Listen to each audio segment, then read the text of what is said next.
sallallahu alaihi wa alihi wasallam. Bismillahirrahmanirrahim. Alhamdulillahirabbil alamin. Allahumma shalli wa sallim ala sayyidina Muhammadin miftah bab rahmatillah adada ma fi 'indillah salatan wa salaman daimain bi dawami mulkillah wa ala alihi wa sahbihi. Allahumma ya rabb kulli shay'in bi qudratika ala kulli shay'in ighfir lana kulla shay'in ولا تسألنا عن شيء ولا تحاسبنا في كل شيء وعاطنا كل شيء. اللهم اغفر لنا ولوالدينا اللهم اغفر لنا ولوالدينا وارحمهما كما ربيانا صغارا. ربنا هب لنا من ازواجنا وذرياتنا قرة اعين واجعلنا للمتقين اماما. اللهم يا اول الاولين ويا اخر الاخرين ويا ذا القوة المتين ويا راحم المساكين ويا أرحم الراحمين يا أرحم الراحمين يا أرحم الراحمين يا أرحم الراحمين يا أرحم الراحمين يا أرحم الراحمين يا أرحم الراحمين يا أرحم الراحمين. اللهم لك الحمد شكرا ولك المن فضلا وأنت ربنا حقا ونحن عبيدك رقا وأنت لم تزل ذلك أهلا. اللهم يا ميسر كل عسير ويا جابر كل كثير ويا صاحب كل فريد ويا مغني كل فقير ويا مقوي كل ضعيف ويا مأمن كل خائف. يسر علينا كل عسير يسر علينا كل عسير فالتيسير العسر عليك يسير. اللهم يا من لا يحتاج إلى البيان والتفسير حاجاتنا إليك كثير وأنت عالم بها وبصير. اللهم إنا نخاف منك ونخاف من يخاف منك ونخاف ممن لا يخاف منك. اللهم بحق من يخاف منك نجنا ممن لا يخاف منك بحرمة سيدنا محمد صلى الله عليه وآله وسلم. احرسنا بعينك التي لا تنام واكنفنا بكنفك الذي لا يرى وارحمنا بقدرتك علينا فلا نهلك فأنت رجاؤنا وثقتنا برحمتك يا أرحم الراحمين.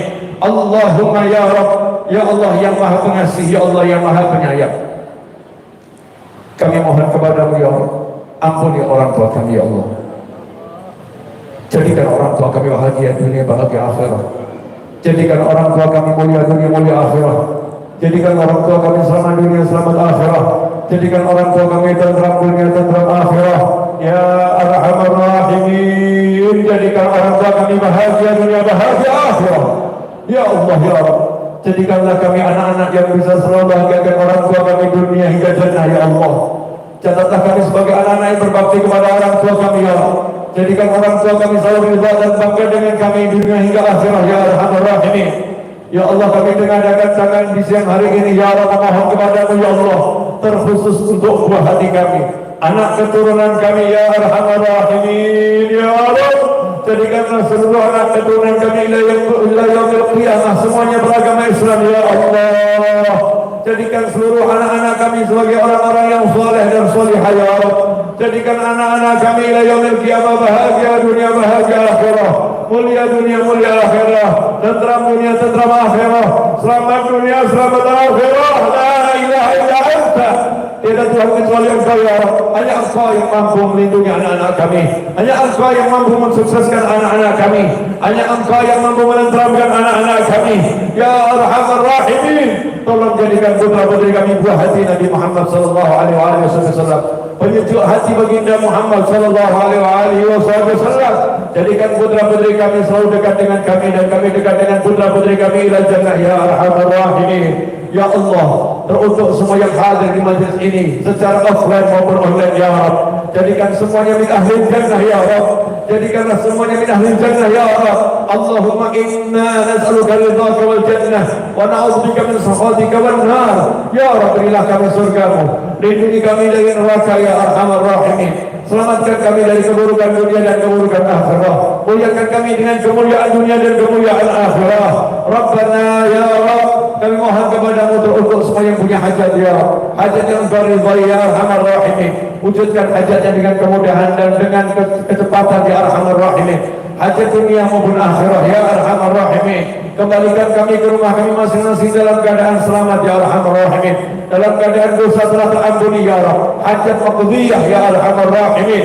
Jauhkan kami semua dari malapetaka, dari bencana musibah dunia maupun akhirat ya Arhamar Rahimin. Allahumma berilah kami semua ya Allah rezeki sehingga kami bisa haji ke Baitul Haram, haji ke Mekah, ke Madinah, ziarah Nabi Muhammad sallallahu alaihi wasallam bersama orang-orang yang kami cintai ya Arhamar Rahimin, bersama keluarga kami ya Arhamar Rahimin. Ya Allah, selamatkanlah kami ya Rabb dalam sisa umur kami ini ya Rabb dari segala hal yang tidak kami ridhai, malutuf al-afiyah. Berilah kami kemudahan dalam beribadah, malutuf al-afiyah ya Arhamar Rahimin. Warzuqna jami'an ya Hannan ya Mannan ya Fattah ya Razzaq ya Ghani ya Mughni, arzaqan katsira thayyibah mubarakan fi kitabal masyraqah malutuf al-afiyah, ushihas salam wa taufiq al-hidayah wal ridha wal inayah. Allahumma arzuqna jami'an husnal khatimah indal maut بعد عمر طويل في طاعتك واللطف والعافية والرضا والعناية. ربنا آتنا في الدنيا حسنة وفي الآخرة حسنة وقنا عذاب النار. وصلى الله على سيدنا مولانا محمد وآله وصحبه وسلم. الحمد لله رب العالمين على هذه النية وعلى كل نية صالحة جامعة وعلى ما نوى سيدي وحبيبي علي بن محمد بن زين حبشي إلى حضرة النبي صلى الله عليه وسلم. الفاتحة.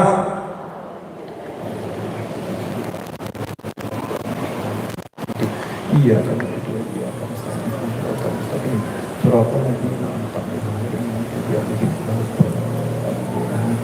Jazakumullah khairan, terima kasih. Mohon maaf atas segala kekurangan. Wabillahi taufiq wal hidayah. Wassalamualaikum warahmatullahi wabarakatuh.